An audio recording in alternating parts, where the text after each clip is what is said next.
Hermano Ban Ki-moon, secretario general de las Naciones Unidas, hermano presidente de la Asamblea General de las Naciones Unidas, hermano alcalde de la ciudad de Santa Cruz, hermano gobernador del departamento de Santa Cruz, hermanos presidentes presentes, hermanas y hermanos vicepresidentes que representan a los distintos países de G77 más China,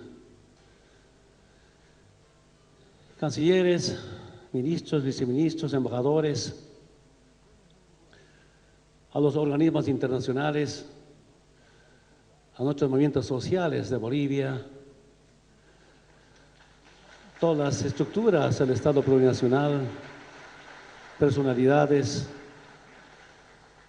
al pueblo cruceño y al pueblo boliviano, y de Santa Cruz a todo el mundo entero. Una enorme alegría para el pueblo cruceño y boliviano recibir a tantas delegaciones, a organismos internacionales, para este evento que representa a los pueblos del mundo.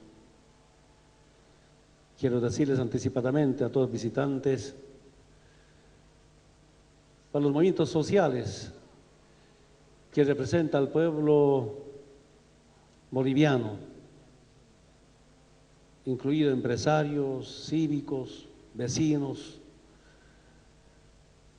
organizaciones sociales como la Coordinadora Nacional por el Cambio y por la Central Obrera Boliviana. Es un gran honor y orgullo estar junto a ustedes en este evento internacional.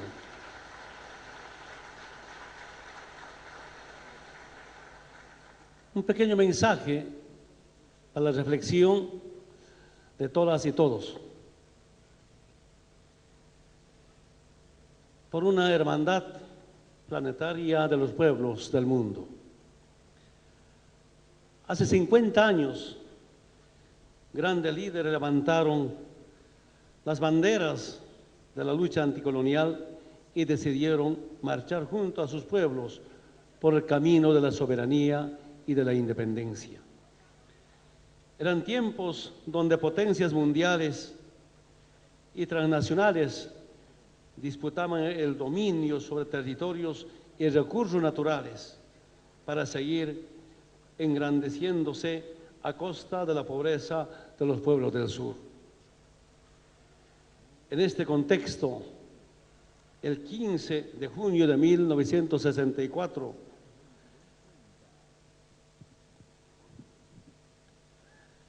al concluir la Conferencia de las Naciones Unidas sobre Comercio y Desarrollo, 77 países del sur se reunieron, ahora 133 más China, para mejorar su capacidad de negociación comercial conjunta desde un bloque que promueva sus intereses colectivos, respetando las decisiones soberanas de cada país.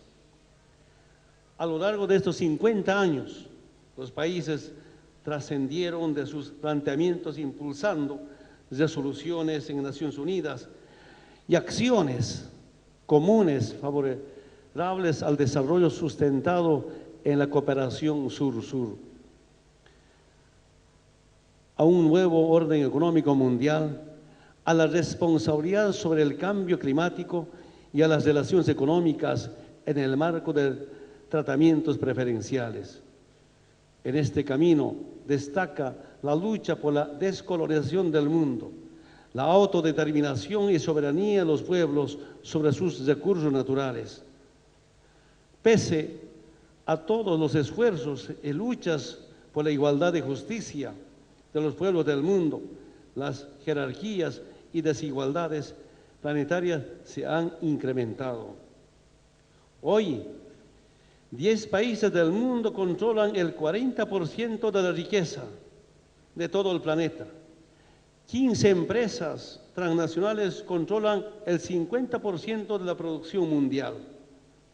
Hoy, como hace 100 años, a nombre del libre mercado y de la democracia, un puñado de potencias imperiales invaden países, bloquean el comercio, imponen precios al resto del mundo, asfixian economías nacionales, conspiran contra gobiernos progresistas y recurren al espionaje contra los habitantes del planeta. Una reducida élite de países y empresas transnacionales dominan autoritariamente los destinos del mundo, de sus economías y sus recursos naturales. La desigualdad económica social entre regiones del mundo, entre países, entre clases sociales, entre ciudadanos, se ha incrementado de manera abusiva. El 0,1% de la población mundial es propietaria del 20% del patrimonio de la humanidad. Sí, en 1920, en Estados Unidos, un gerente de empresa ganaba 20 veces el salario de un obrero. Actualmente gana 131 veces. Pero esta manera injusta de concentrar la riqueza, esta manera depredadora de destruir la naturaleza, está generando también una crisis estructural que la vuelve insostenible en el tiempo. Se trata de una crisis estructural porque afecta a todos los componentes del propio desarrollo del capitalismo. Es decir, es una crisis financiera, energética, climática, hídrica, alimentaria, institucional y de valores, que se retroalimentan unas a otras. Es decir, es una crisis de la propia civilización capitalista. La crisis financiera se produjo por la codicia, por mayores ganancias del capital financiero, que generó una profunda especulación financiera internacional, favoreciendo a algunos grupos, corporaciones transnacionales y centros de poder que concentran la riqueza. Se trata de burbujas financieras que generan ganancias especulativas que al final reviertan y con ello arrastran a la pobreza a trabajadores que recibieron créditos baratos, ahorristas de clase media, que confiaron sus depósitos a codiciosos especuladores que de noche a la mañana quiebran y llevan sus capitales a otros países, provocando la bancarrota de naciones enteras. Estamos enfrentando también una crisis energética marcada por el consumo excesivo en los países desarrollados, por la contaminación de fuentes de energía y el agotamiento energético por parte de las transnacionales. Paralelamente vemos una reducción de reservas a nivel mundial, altos costos de extracción de petróleo y gas, con una menor capacidad de producción por el agotamiento gradual de los combustibles fósiles y el cambio climático global. La crisis climática obedece a la anarquía de la producción capitalista, cuyos niveles de consumo e industrialización descontrolada han generado un exceso de emisiones de gases contaminantes, provocando el calentamiento global y desastres naturales de carácter mundial. Desde hace más de 15.000 años hasta la industrialización capitalista, la presencia de gases con efecto invernadero no sobrepasaba las 250 partículas por millón de moléculas en la atmósfera. Desde el siglo XIX y en particular desde el siglo XX y XXI, fruto de la acción del capitalismo depredador, hemos pasado a 400 partículas, llevando a un irreversible calentamiento de la atmósfera, con sus secuelas de catástrofes climáticas que afectan en primer lugar a los pueblos más pobres y vulnerables del sur, particularmente a los países insulares, producto del deshielo de los glaciares. El calentamiento global, a su vez, genera una crisis hídrica profundizada por la privatización, agotamiento de fuentes y mercantilización del agua dulce, incrementando progresivamente la cantidad de población que no puede acceder a agua potable. La escasez de agua en diversas regiones del planeta está conduciendo a conflictos armados y guerras que agravan aún más la disponibilidad de este recurso considerado como no renovable. Como tendencia se observa un crecimiento de la población y una reducción en la producción de alimentos que lo deriva en una crisis alimentaria. A esto se suma la disminución de tierras productivas de alimentos, los desequilibrios entre campo y la ciudad, el monopolio de empresas transnacionales en la comercialización de semillas e insumos agrícolas y la especulación en el precio de los alimentos. El modelo imperial, concentrador y especulador, generó a su vez una crisis institucional marcada por una desigualdad e injusticia estructural de poder mundial, en especial en el sistema de las Naciones Unidas, el Fondo Monetario Internacional, la Organización Mundial de Comercio, entre otros. Fruto de todo ello, los derechos de los pueblos están en peligro. La promesa de igualdad y justicia planetaria es cada vez más lejana y la existencia de la propia naturaleza está amenazada de extinción.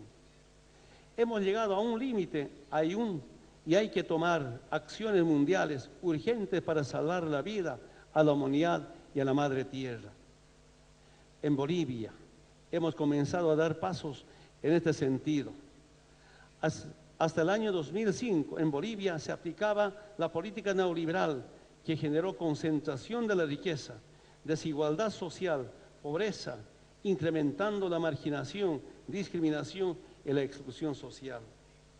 En Bolivia, la lucha histórica de los movimientos sociales, especialmente del movimiento campesino e indígena originaria, nos ha permitido iniciar pacíficamente, mediante el voto y sin usar violencia, una revolución democrática cultural que destierre la exclusión, la explotación, el hambre, el odio, para reconstruir el camino de equilibrio, de la complementariedad, del consenso, de identidad propia, del vivir bien. A partir del año 2006, el gobierno boliviano aplicó una nueva política económica, social, expresada en un nuevo modelo económico, social, comunitario y productivo, cuyos ejes fundamentales son la nacionalización de los recursos naturales, la recuperación para beneficio de todos los bolivianos del excedente económico, la redistribución de la riqueza y la participación activa del Estado en la economía. En 2006, el Estado y el pueblo tomamos la decisión política y económica y social más relevante, la nacionalización de los hidrocarburos, que se constituye en el eje central de nuestra revolución.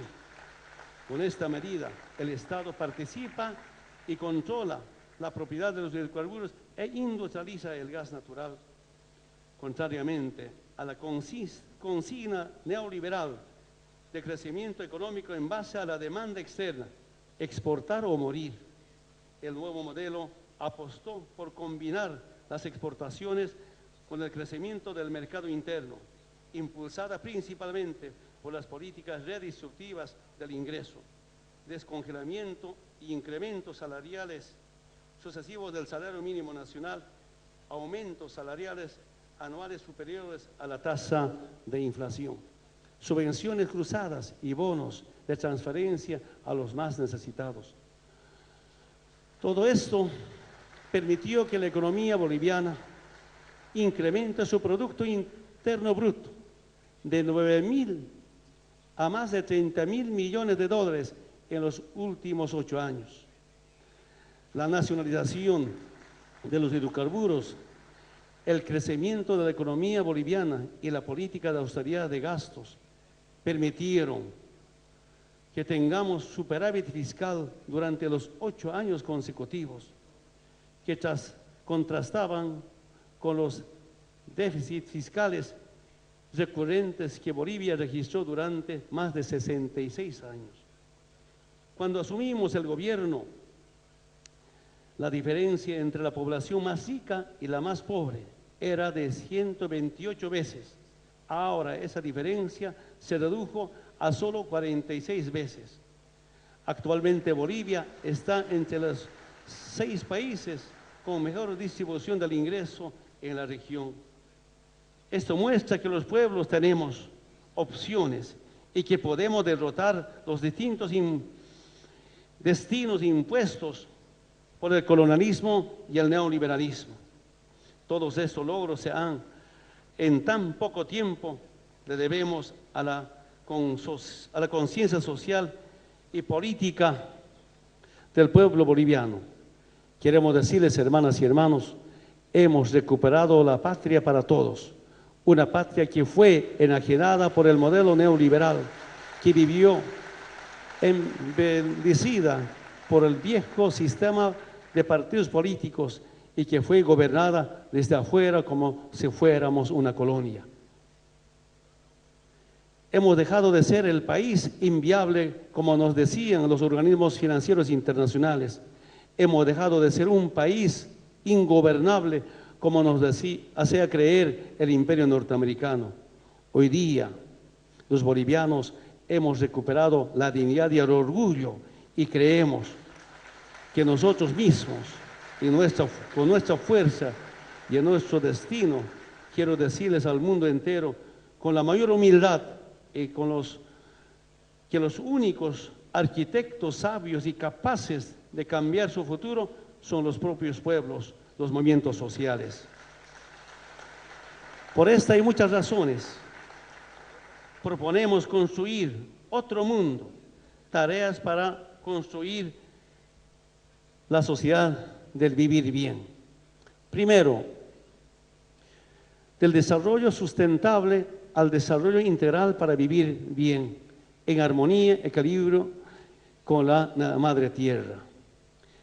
Necesitamos construir una visión distinta del desarrollo occidental capitalista, transitando desde el paradigma del desarrollo sostenible al paradigma del desarrollo integral para vivir bien, que busca no solo el equilibrio entre los seres humanos, sino el equilibrio y la armonía con la madre tierra. Ningún desarrollo es sustentable si la producción destruye la madre tierra, ya que es la fuente de la vida y de nuestra existencia. Ninguna economía es duradera si produce desigualdades y exclusiones. Ningún proceso es justo y deseable si el bienestar de unos es a costa de la explotación y la miseria de otros. El desarrollo integral para vivir bien significa generar bienestar para todos, sin exclusiones. Significa respetar la diversidad de economías de nuestras sociedades, respetar los conocimientos locales y respetar la madre tierra y su diversidad biológica, que alimenta a las generaciones venideras. El desarrollo integral para vivir bien es producir para satisfacer necesidades reales y no para ampliar infinitamente las ganancias. Es distribuir las riquezas, cerrando la herida de la desigualdad y no ampliar las injusticias. Es combinar la ciencia contemporánea con la soberanía tecnológica ancestral de los pueblos indígenas, campesinos y originarios, que dialoga con respeto a la naturaleza. Es pensar en los pueblos y no en los mercados financieros. Es colocar a la naturaleza como centro de la vida y al ser humano como una criatura más de esa naturaleza. El desarrollo integral para vivir bien con respecto a la madre tierra no es una economía ecologista para los países pobres, mientras los países ricos aumentan la desigualdad y la destrucción de la naturaleza. El desarrollo integral solo es viable, a nivel planetario Si existe control de los estados junto a sus pueblos, sobre todos sus recursos energéticos, necesitamos tecnología, inversiones, producción, créditos, empresas, mercados, no para subordinarlos a la dictadura del lucro y del lujo, sino para ponerlos al servicio y necesidades de los pueblos y de la ampliación de los bienes a servicios comunes. Segundo, soberanía sobre los recursos naturales y reales y áreas estratégicas. Los países dueños de materias primas debemos y podemos asumir el control soberano de la producción y también de la industrialización de nuestras materias primas. La nacionalización de empresas y áreas estratégicas permite que el Estado asuma la conducción de la producción, el control soberano de la riqueza e iniciar la planificación para industrializar las materias primas y distribuir las ganancias entre la población. Ejercer soberanía sobre los recursos naturales y áreas estratégicas no significa aislarse de los mercados mundiales, es vincularse a estos mercados para el beneficio de nuestros países y no de unos cuantos propietarios privados. Soberanía sobre los recursos naturales y áreas estratégicas no es impedir la participación de capitales y tecnología extranjera, es subordinar esa inversión y esa tecnología a las necesidades de cada país. Tercero, bienestar para todos, convirtiendo los servicios básicos como derecho humano. La peor tiranía que enfrenta a la humanidad es permitir que los servicios básicos estén bajo el control de las empresas transnacionales. Esto significa condenar a la humanidad al interés particular y a los objetivos mercantiles de una minoría que se hace rica y poderosa con la vida y seguridad de las personas. Por eso decimos que los servicios básicos son inherentes a la condición humana. ¿Cómo puede un ser humano vivir sin agua potable, sin energía eléctrica o sin comunicación? Si los derechos humanos nos hacen iguales entre todos, lo que materializa la igualdad es el acceso universal a los servicios básicos. El agua nos hace iguales la luz como las comunicaciones. Para resolver las inequidades sociales es necesario incorporar en la legislación internacional y en la normativa nacional de todos los países que los servicios básicos son un derecho humano fundamental para las personas. Esto significa que es una obligación legal de estados el garantizar la universalidad de los servicios básicos por encima de costo o de ganancia. Cuarto, emancipación del actual sistema financiero internacional y construcción de una nueva arquitectura financiera. Proponemos liberarnos del yugo financiero internacional, construyendo un nuevo sistema financiero que priorice los requerimientos de las actividades productivas de los países del sur en el marco del desarrollo integral. Tenemos que crear y fortalecer bancos del sur que impulsen proyectos industriales, que refuercen los mercados internos, regionales, que fomenten los intercambios comerciales entre nuestros países, pero en base a la complementariedad y la solidaridad. Necesitamos además impulsar la regulación soberana de las actividades financieras mundiales que amenazan la estabilidad de las economías nacionales.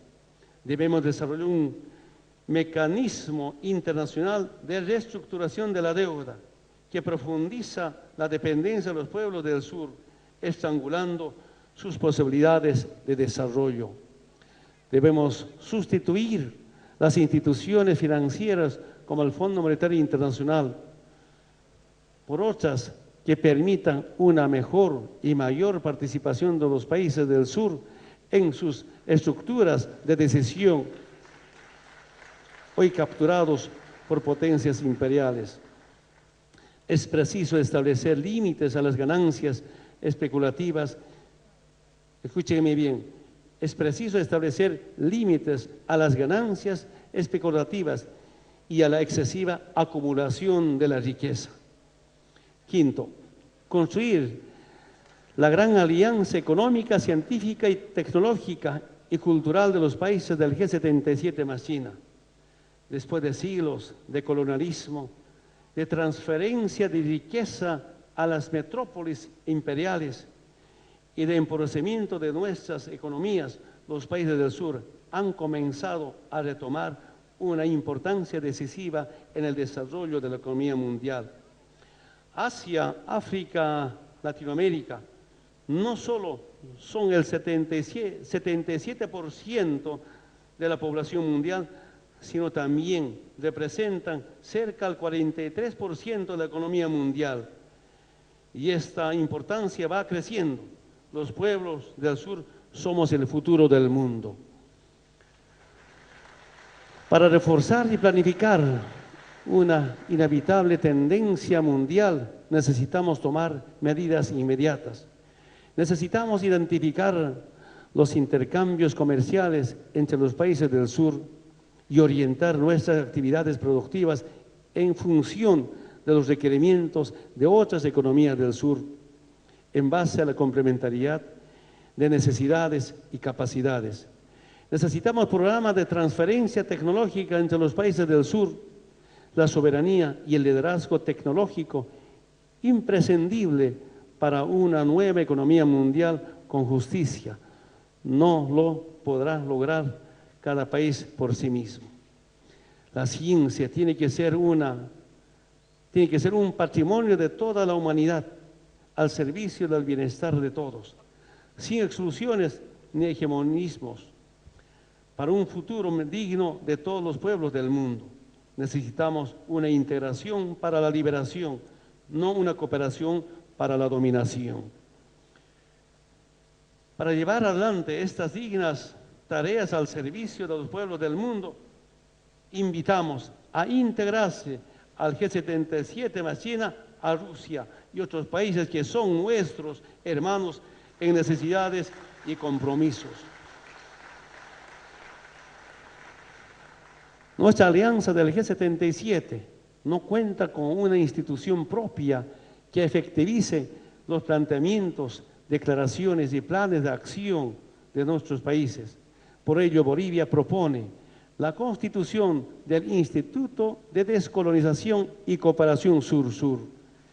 Este instituto estará encargado de promocionar asistencia técnica a los países del sur para profundizar la implementación de las propuestas del G77 más China. También otorgará asistencia técnica y fortalecimiento institucional para el desarrollo y la autodeterminación, para llevar a cabo investigaciones. Proponemos que la sede del Instituto de Descolonización se encuentre en Bolivia. Sexto, erradicar el hambre de los pueblos del mundo. Es un imperativo en el mundo erradicar el hambre y promover que se aplique y se ejerza plenamente el derecho humano a la alimentación. La priorización de la producción de alimentos debe contar con la participación de los pequeños productores y comunidades indígenas campesinas, que son las que preservan un conocimiento ancestral en lo que se refiere a la producción de alimentos. Para lograr la erradicación del hambre, los países del sur debemos generar condiciones para el acceso democrático y equitativo a la propiedad de la tierra, que no permita el monopolio en este recurso a través del latifundio, pero que tampoco fomente la fragmentación minifundista e improductiva. Consolidar la soberanía y seguridad alimentaria mediante el acceso a los alimentos sanos y saludables para el bienestar de la población. eliminar los monopolios transnacionales en la provisión de insumos agrícolas para garantizar seguridad alimentaria con soberanía. Que cada uno de nuestros países garantice los alimentos básicos y propios de consumo que consume su población a partir del fortalecimiento de sus prácticas productivas, culturales, ecológicas, así como el intercambio solidario entre pueblos. A su vez, los estados tenemos la responsabilidad de garantizar la energía eléctrica, la integración vial y el acceso al agua y fertilizantes orgánicos. Séptimo, fortalecer la soberanía de los estados sin intervencionismo, sin injerencia ni espionaje. Propiciar en el marco de las Naciones Unidas una nueva institucionalidad para el nuevo orden planetario para vivir bien. Las instituciones que emergieron después de la Segunda Guerra Mundial, como las Naciones Unidas, hoy requieren una profunda transformación. Se requieren organismos internacionales que fomenten la paz, que eliminen las jerarquías mundiales y que promuevan la igualdad entre los estados. Por ello, tiene que desaparecer el Consejo de Seguridad de las Naciones Unidas, porque en vez de asegurar la paz entre las naciones, ha promovido la guerra y las invasiones de potencias imperiales para apoderarse de los recursos naturales de los países invadidos. Hoy, en vez